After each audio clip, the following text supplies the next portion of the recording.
is the Pit, Martin Place, Sydney.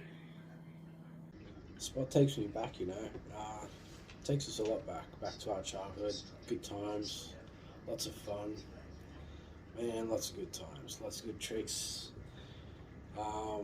Man, we named it our AMB, the AMB of Sydney, because we we looked up to those guys. Like, Questionable was around, all the big skaters skated there, and the same with the Pit. All the big skaters skated at the Pit. It was an awesome place, a place that we could have to ourselves, like every single Sunday. So essentially, this is the layout that it was. So you come up from George Street, and there was another street, and then there was a waterfall there, and we called this the stage, which is when I put the stage there. And then the Pit was underneath it, which was an amphitheatre, as you can see in the pic. So it all started one day. Someone was coming up and they were skating and doing tricks over this grate. And the thing was with this grate was you do tricks over it, and if you didn't make the grate, your wheels would stick and you'd fly off and you'd stack it. It was nuts. So you had to clear it. So you knew that if a trick was a make, it was a genuine make, and they generally cleared the grate. Eventually we did go and skate the bigger grate as well, but so to get a picture, the skate industry had gone underground. Skateboarding was basically illegal, so to speak. So the only people that were skating were skaters, true hardcore skaters. We were all in the scene. We were a small little cliche in society, and it was just like the new age of how how noses came in, boards started to get thinner, wheels started to get smaller, and tricks started to progress. When I first started skating there, the big tricks were impossibles and big spins. Thank you, Ed Templeton. And Brian Loddy and all those pros. And later on, we moved on to pressure flips, and then things got into like double flips, triple flips, and then switch, nollie, and then things started getting bigger and cleaner and better. Kick flips into nose slides, and it was just that innovative time of skateboarding where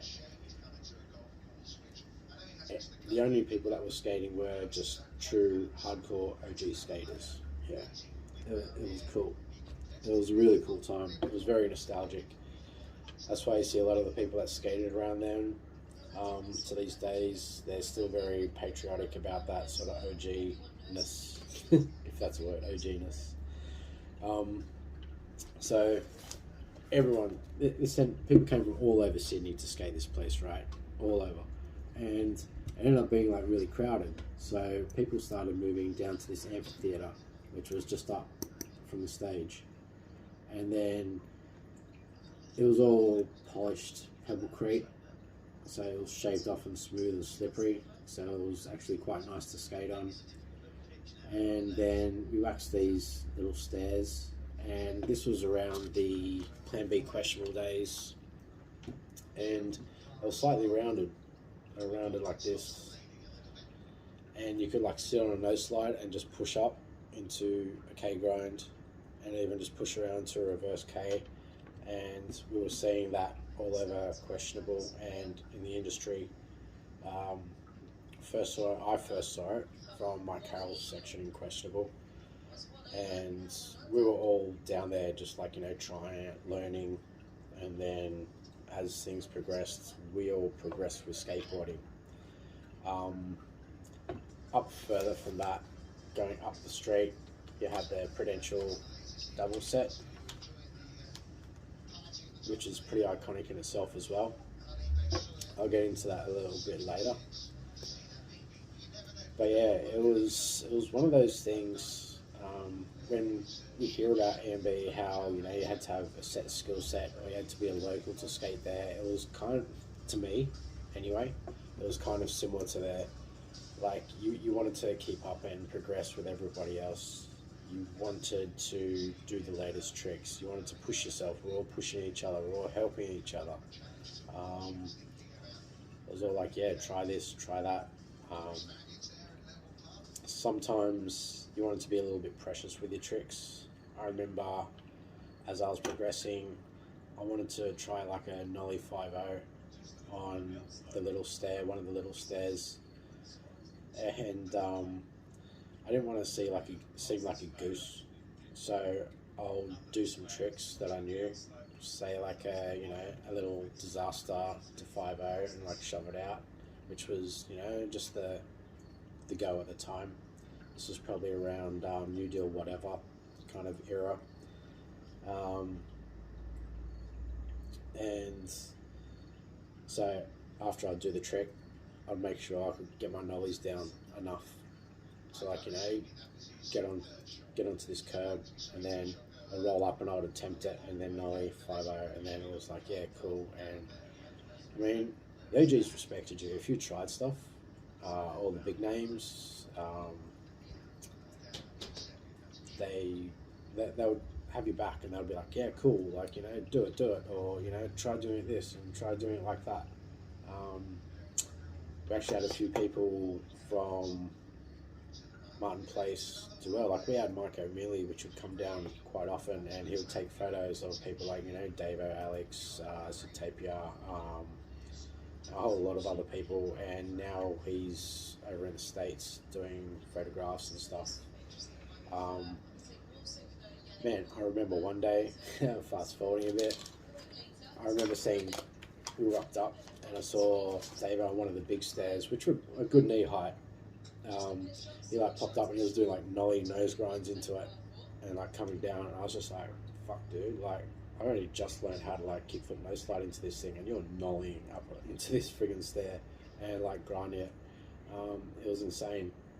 And yeah, you just wanted to like keep up and keep up with everyone and progress your skateboarding and have fun. I remember further up on the Prudential set, there was a guy, Jeff Skunk Williams, and he would do like big fat 360s and like land them down the Prudential double set. That was crazy. It's absolutely crazy. Um, this dude Alex, like 360 flips the double set, and that was insane at the time as well. I think Davo switch flipped it. If you ask some of the guys that skated there at the time, they remember a whole lot of stuff going there, a whole lot of tricks going down. I remember landing primo so much on one of my trucks that I ground down the wheel nut so much that it ended up grinding down to like pretty much as thin as this pen. It was like crazy, and it ended up popping off and falling off. And I used to take my board into school and re-tap the threads so I could keep using the trucks because I couldn't afford new trucks. I remember having a wheel get so small that it basically disintegrated, and the bearings like popped out of it, and the bearings went everywhere, and I had to get a new set of wheels and new bearings. But the pit, it was like the best of the best that you would skate there, kind of, but not really. Like everyone was welcome if you skated and you were there to have a good time and you were cool. Then you're accepted. It wasn't anything like you couldn't do tricks that other people had done or anything like that. We weren't like we weren't like big headed about things. If you turned up and you guys were cool, then we were happy if you just skated. You'd get a few people that weren't regulars that would come and they'd see you do tricks, and if you were doing more modern tricks, sometimes they would be like, oh, we're not skating here. They would sort of feel intimidated, but there was really no reason to feel intimidated at all at the end of the day. But I mean, everything from the 90s to literally 1990 to 2000, that whole 10-year period of skating, um, just went down so hard there, and so many tricks were landed, and everyone just evolved so much, and we just saw so much progression. Um, like I said, at first I could only like just ollie up onto the big stair, and then it was like, okay, I'll do like a board slide, and I'll be like, oh, come off. And then eventually you can do a 50-50 on it, then you can do like a little lip slide on it. Next thing I'm doing like kick flips, and I can do like kickflip nose slides on it. And then next thing I'm doing like kickflip nose slides on the big stair to like K grind, and then coming off. And the thing is, it was a really tight spot. You didn't have a lot of run up, and you didn't have a lot of landing. So when you landed, you had to land and then turn and roll around. Yeah, it was crazy. And generally, so if I put this up, generally this part was like a stage, because it was actually an amphitheater. So you couldn't really use this side. So you just would all sort of gather on either side as like groups. So if it was too packed over here, you'd go over here, and you'd just take turns and do tricks either on the stair or like this side, and then you'd roll around and then stop. So you'd come up on this side, do that stair or the bigger stair, and then come down. It's a pretty shitty drawing, I know. These were really fun too, because at the start you used to be able to ollie down the stairs, but the cracks around it, in the pavement around it, man, they were like this big. They were like this big, and they were deep as well. So when wheels got smaller, there's no way. I mean, yeah, there's like literally no way you could actually use those stairs to like skate. So we used to just travel. Sometimes we'd be skating at the at here at the pit or the stage, and you'd get a lot of the better skaters at the time come round, and they'd be like, "Hey, look, come to this set of stairs with us."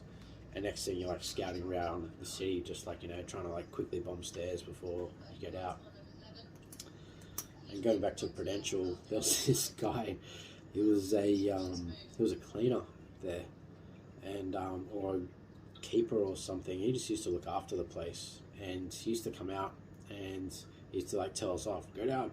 So we used to like, you know, run away and run back down to the pit. And I don't know if he had something in his pants. He used to wear these overalls. It was almost like he stashed like a towel or something in his pants. So we used to call him Big Balls. That was his like little nickname. He was a good bloke though. He wouldn't like, you know, call the cops or do anything bad. He'd just be like, look, you know, I'm meant to be looking after this place. You know, you guys aren't meant to be here. But sometimes that place was really good to bomb. But the pit, we used to skate from, you know, 10 o'clock through to 10 at night sometimes. Sometimes it would just be like during the day. We would catch a train in, and we'd stop off at McDonald's, and we'd get some food, and then we'd go up, sit there, eat, go to surf dive and ski. You know, if we look at products, if we needed new bullet wheels or whatever, we'd get that, and then we'd go up, bam, and we'd just like hit the spots. Sometimes you wouldn't even venture into the pit before you'd like warmed up on the stage, because you wanted to you know, get your shit down and sort of, you know, skate it properly, you know what I mean? The stage was really good. Eventually we went from this small grate, and you could do the big grate as well, which was the same sort of deal. So if you landed and you touched it just a little bit, your wheels would stick, and you would either not make it, or you'd hear like a noise, or you'd just fuck up and stick. And then if you did that, you'd just stack it. You'd come around here, and pigeons would come because of the waterfall. So there was pigeon shit all around there, and it was slippery as fuck. You'd go around there, it was slippery as fuck, right? And you'd have to like really be careful. And if you trod in it, which you probably would, or you'd slip out on your wheels and stuff, and you'd get on your foot, and then you'd get it on your grip tape as well. And then your grip tape was slippery, and your grip tape had bird crap on it, pigeon crap. So then you'd have to, pigeon knife. So then you'd have to, you just have to deal with that shit for the rest of the day. And, you know, scrape it off and whatever.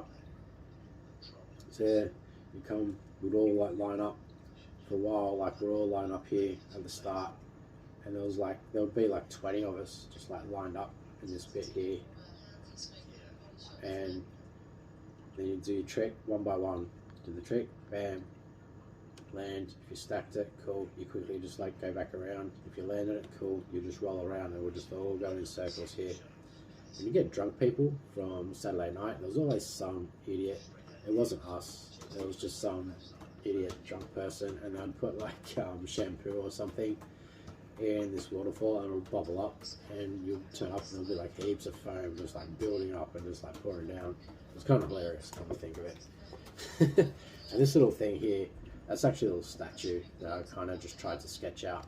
Essentially it was just like diamonds, so it was like half a diamond, and then it was a diamond, then it was a diamond, then it was like a diamond. But that bottom part was like a little wedge, but it wasn't that tall.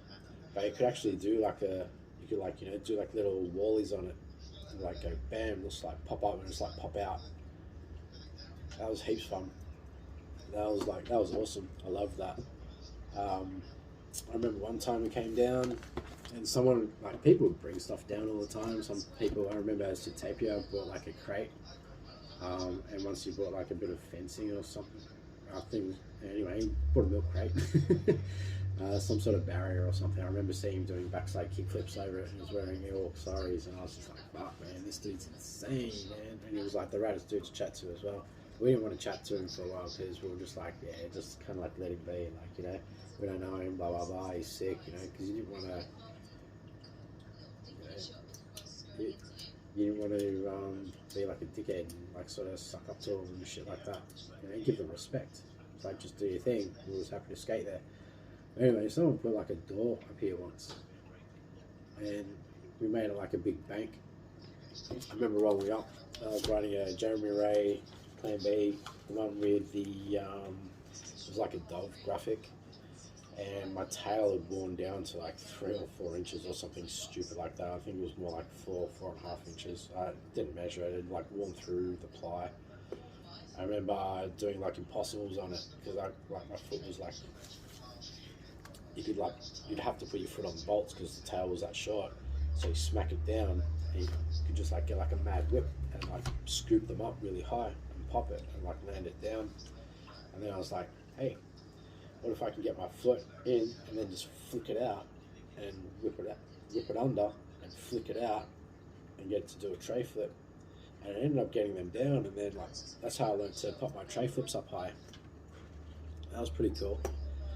I remember back in the pressure flip era, pressure flip days, I learnt them, and I actually learnt them when they sort of came out as a trend, so I managed to keep up with the phase of skateboarding, and that was kind of like, you know, that was like a cool little thing for me personally, as cheesy as it sounds, but yeah, it was kind of like, I wasn't following as much, like I could sort of like, you know, catch back up my tricks and all that kind of shit.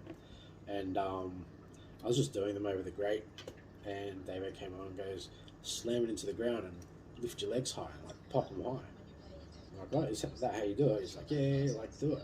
And I'm like slamming, I'd like jump. The next thing I was like scooping and picking up these pressure flips and like then like landing them down.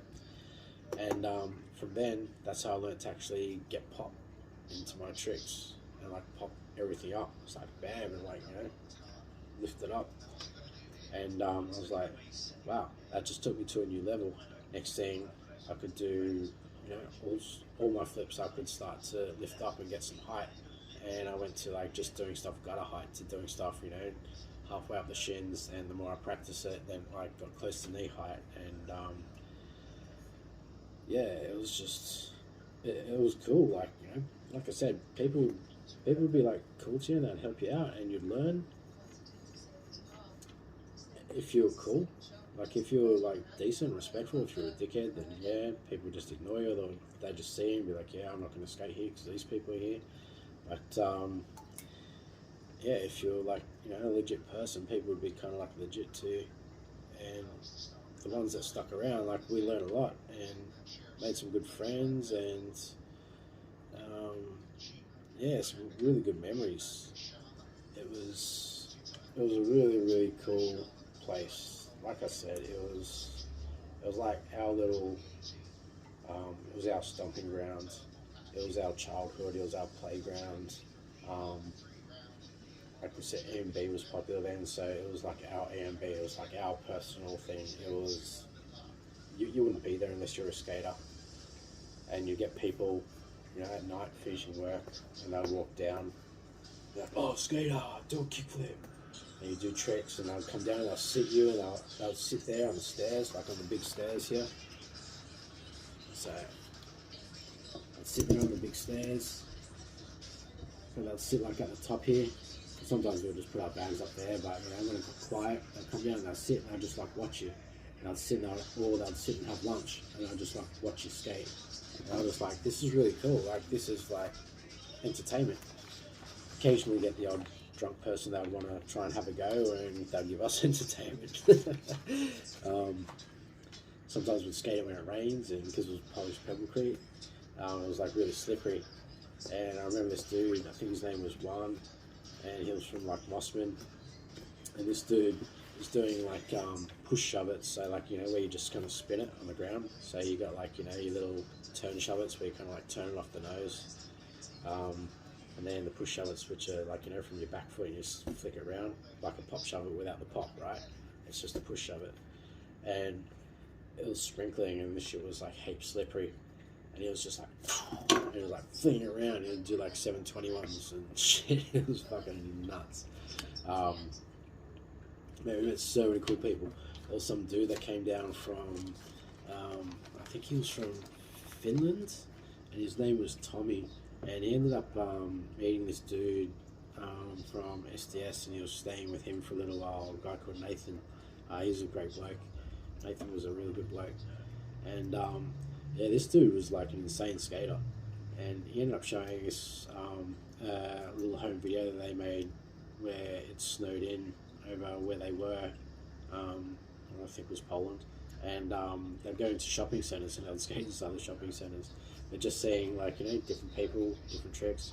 See skaters come down and like come down and chat. Oh yeah, blah blah blah blah blah. And like that was just like the home ground, of skaters. If you didn't really skate the pit around that era, you kind of weren't in the scene. Like that was the scene, our scene, and we would literally wait for videos that come from the States, and we'd like watch them, and then we could progress to the next stage.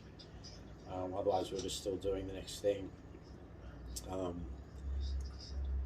Yeah, it was so cool, like some of the shit that went down. And I remember the first time I ever saw someone actually ollie those 3 big stairs. It's like, serious? Someone's actually gonna ollie these? No way. I'm like sitting there, I'm gonna see this. I'm sitting there, wow, like screaming out, like it was freaking ginormous at the time. This is all like, they wiped it all out. Like now, if you go to Martin Place, it's actually kind of like this way if you're going like downhill, and you got Prudential up here, and that's all like just like 3 stairs, and then you go down, and now this is like 3 bigger stairs with like a square, and that's it. So yeah, it's nowhere near the same anymore.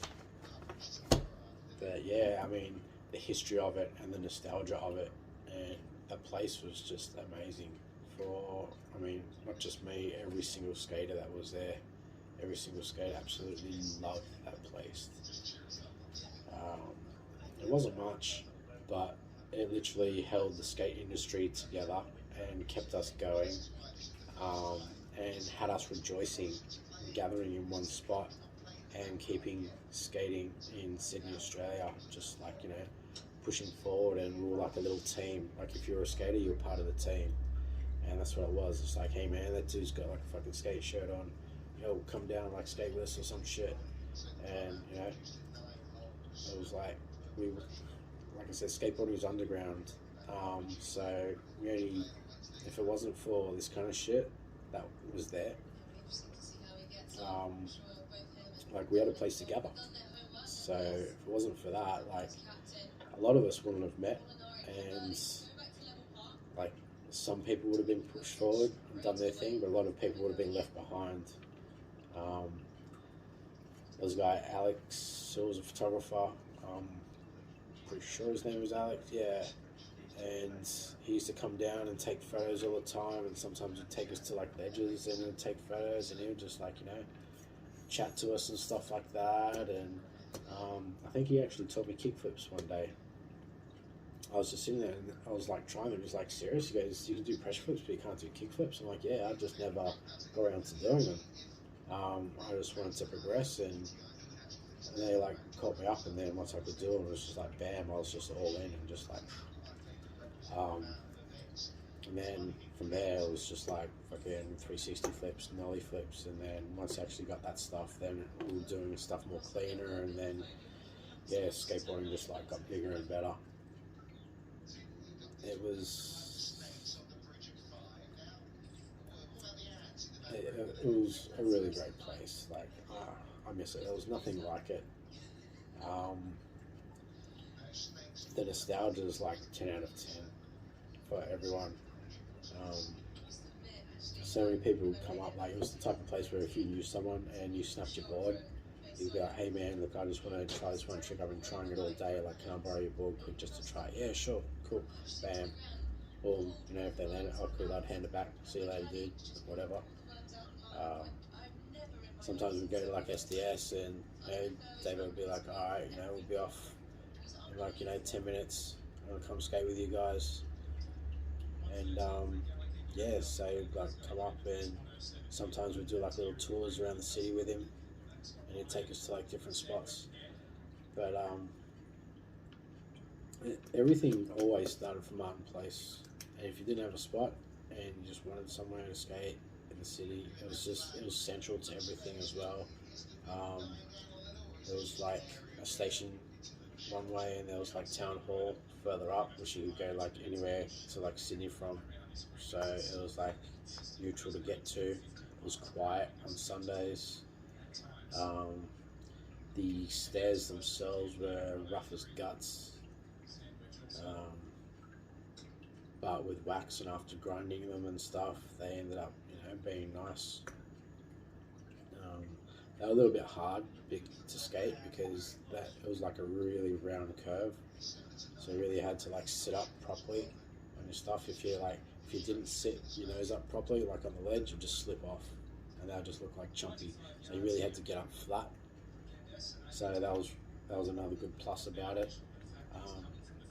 I remember the smaller stairs, they'd have like a little line, a little groove in the middle, and I used to use that to, when I was doing no slide up to K grinds, you'd sort of like no slide, and then as soon as you see that coming up, and just when it's about to get to like the edge of your nose where your toe is, you'd like pop it up, so you could do like even slide K, where you'd go like, as soon as you tap, go straight up to K, and then when you see that, go reverse K, and then come out. Yeah, it was pretty fucking sick.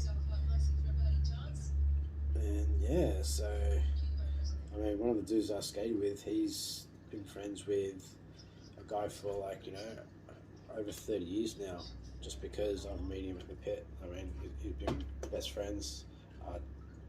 Michael Wallace used to skate with us, and guy Tim. Yeah, he used to come in. He was from like a different part of Sydney, and we were just like, we'd see him all the time, and sometimes we wouldn't talk. Eventually we started chatting. Next thing it was like, yeah, you're a regular, all right, cool, chatting more, and next thing you just like bond and you're a crew. I remember he had the steeziest back tails, Tim did, and I could never do them and stuff, so you know, you kind of like share trick tips and help each other progress. And yeah, there was a time when it was like, I actually learned frontside kick flips on the stage as well. I was just like trying to do them and slide around, and then I was like trying to bring it all the way around and slide around, and then next thing I could actually do it and like whip it and bring it across. That's fucking sick. But there was things like, for men, that mindset in skating around that era as well was like, if you could do that, you try and think to progress it. So it'd be like, wonder if you can actually do that and land in a fakie nose grind. And then later on, it's like, wonder if you can do that and keep it like a little bit mob and land it to like a fakie 5-0 or something. And, you know, so yeah, like it was, but that was a time in skateboarding in general. But for us, that happened at the pit, and it happened at the stage when that was around, and we were all sort of like going through that. We were all going through that mindset at that sort of period of skateboarding. So we're all sort of helping each other. Hey, you can do that trick. Why don't you, have you tried doing into that? That looks so fucking sick, man. And so basically from, doing grabs, ollie grabs, big spins, impossibles, to like, big ass boards. Next thing we're not using risers. Next thing we're getting smaller, deck bolts. Next thing, there was like venture hollows. It's like smaller wheels. Real brought out small wheels. I remember one of the dudes I skated with, a little bit after we first skated there, the real Tommy Guerrero. It was like TG in like the San Francisco kind of shape. So I think it was like one of his first boards and like the first slick boards of the real boards, where Sluggo was dressed in a rabbit suit, that type of thing. We started, this all happened originally, just before those boards came out. So those boards came out, and then we'd see all that. And so like the character development, because like Rocco bring out all these like cheeky graphics and stuff, so we were just like, laughing and sort of like going along with the industry, and then fucking, skating there and having a good time, not only with the products that are coming out, but it would sort of like, oh, you got that board, that's sick, or I was going to get that board, like, kind of like quick roller or whatever, or, or I want to get that board, can I check it out? But yeah, I mean, that was just like the whole skate industry, so it was like our way of bonding together, if that makes sense. But yeah, so like I was saying, as the whole skate industry was progressing through all that, as it was pretty much just growing from, this little acid drops, ollies, and, ollie grabs and all that kind of stuff, little nose bumps and shit like that. And then next thing we're like, doing switch shit. Switch flip 5-0s, on this fucking little stair, and then you practice like a trick, something like that. I remember practicing like switch ollie, switch nose slides, or like switch flip, 5-0s, and you practice them on like the little stair, and then once you get them down on the little stair, it's like, okay, I'm gonna put some oomph into it, and you like just practice doing it, and then you go up, and you could actually like come along here, and you either go in and then go into like the ledge that way, so you kind of like ollie in, it's like a good distance, and then you can kind of, rather than going 90, you can kind of go into it. Or what was even better is you come up here and you ollie over that stair and then land into it, so you almost got like a little gap, so you like sort of pop out, you go up to that corner of the stair and then you pop and then land into it. Yeah. And because you actually had to land flat, you get your tricks nice and proper. Same with grinds. You couldn't grind it on an angle because of the round ledge. You just slip down and you just fuck up. So you had to actually be on top of ledges when you got it, so it got you going up and doing stuff clean. And then, sometimes you get the shits and you wanted to just skate flat land, so you just go, all right, look, I'm just going down the stage. You just go back and forwards all day. You go to the stage, the pit, the stage, the pit, the stage, the pit. What other memories were there? There was just like so much shit that went down there. It's almost like a blur, but it was like such good memories. But just seeing like even boards, like if you have a look at that Tommy Guerrero, or even like that, Rob Sluggo, the Jim Thebo boards, like when they first came out, those slick boards, from there to the Plan B boards first coming out, to Girl when they first came out. We were skating all through that era, all through like when Girl came out, it was like the first, second series of graphics and stuff, and we were still skating there, and that was just the place. That was just the place to skate. And so all that growth for Sydney pretty much happened there for every single skater that was there. That's just where skateboarding developed in Sydney. Just straight out, just bam, pretty much straight out. We go to other spots, sure, but that was like the main place. And yeah, it was fucking awesome, man. It was fucking awesome.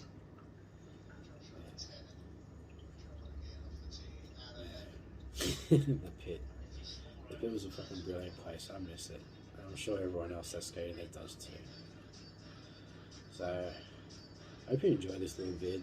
I might have blabbered a little bit, but I mean, sometimes it's nice to know these things, and it's nice to hear about these things, and it's one of the, it's just how history of skateboarding happened in Sydney, Australia.